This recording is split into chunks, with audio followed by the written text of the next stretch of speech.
अगर आप चाहते हैं कि शिव आपसे खुश रहें और आप किसी भी हाल में उनके गुस्से का शिकार न हो तो जाने अनजाने ये पाप न करें, क्योंकि इन पापों को भगवान शिव कभी माफ नहीं करते। जानिए कौन से हैं वो पाप। शिव को भोलेनाथ कहते हैं क्योंकि शिव सादगी पसंद ईश्वर हैं। उन्हें कच्चा फल पसंद है। एक लोटा पानी से भी शिव खुश हो जाते हैं। खास तौर से अगर आप अपनी जिंदगी से निराश या हताश हैं तो आपको शिव की पूजा जरूर करनी चाहिए। पर भोलेनाथ जितनी जल्दी खुश होते हैं उतनी ही जल्दी नाराज भी होते हैं, खास तौर से ऐसे लोगों से जो बेईमानी और धोखेबाजी करते हैं। पंडित प्रवीण मिश्र के अनुसार भगवान शिव हर व्यक्ति के मन की बात सुनते हैं। शायद यही वजह है कि आज 21वीं सदी में शिव की पूजा सबसे ज्यादा लोग करते हैं। खास तौर से युवाओं के बीच शिव जी काफी प्रचलित हैं, लेकिन भगवान शिव जितनी जल्दी प्रसन्न होते हैं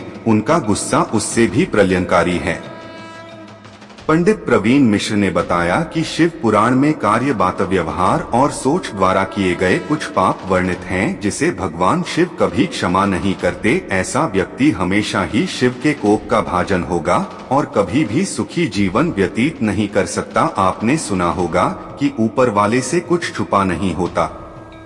यहाँ तक कि आप अपने दिमाग में जो सोच रहे होते हैं वह भी भगवान से छुपा नहीं है। इसलिए भले ही बात और व्यवहार में आपने किसी को नुकसान ना पहुँचाया हो, लेकिन अगर मन में किसी के प्रति कोई दुर्भावना है या आपने किसी का अहित सोचा हो तो यह भी पाप की श्रेणी में आता है। शादी तोड़ने की कोशिश। भगवान शिव को ऐसे लोग बिल्कुल पसंद नहीं हैं जो अपने रिश्ते में ईमानदारी नहीं रखते।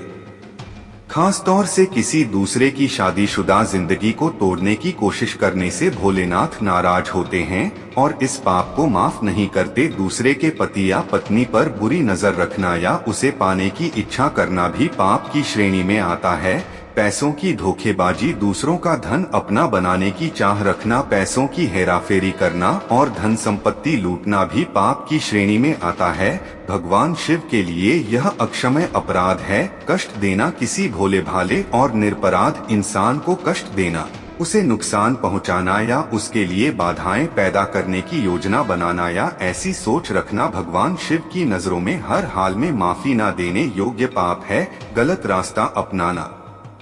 कुछ लोग रास्ता भटक जाते हैं पर सही निर्देश मिलने पर वापस सही रास्ते पर आ जाते हैं, पर कुछ लोग ऐसे भी होते हैं जो सही सुझाव मिलने के बावजूद बुराई का साथ नहीं छोड़ते और बुरी राह को खुद चुनते हैं। ऐसे लोगों के पाप अक्षम्य होते हैं। बुरी सोच। शिव पुराण के अनुसार जिस प्रकार आप किसी का बुरा नहीं करने के बावजूद उसके लिए बुरी सोच रखने के कारण भी पाप के हकदार और दंड की श्रेणी में आ जाते हैं, उसी प्रकार भले ही आपने अपने कार्य से किसी का बुरा न किया हो, लेकिन आपकी बोली अक्षम्य पापों का हकदार भी बना सकती है।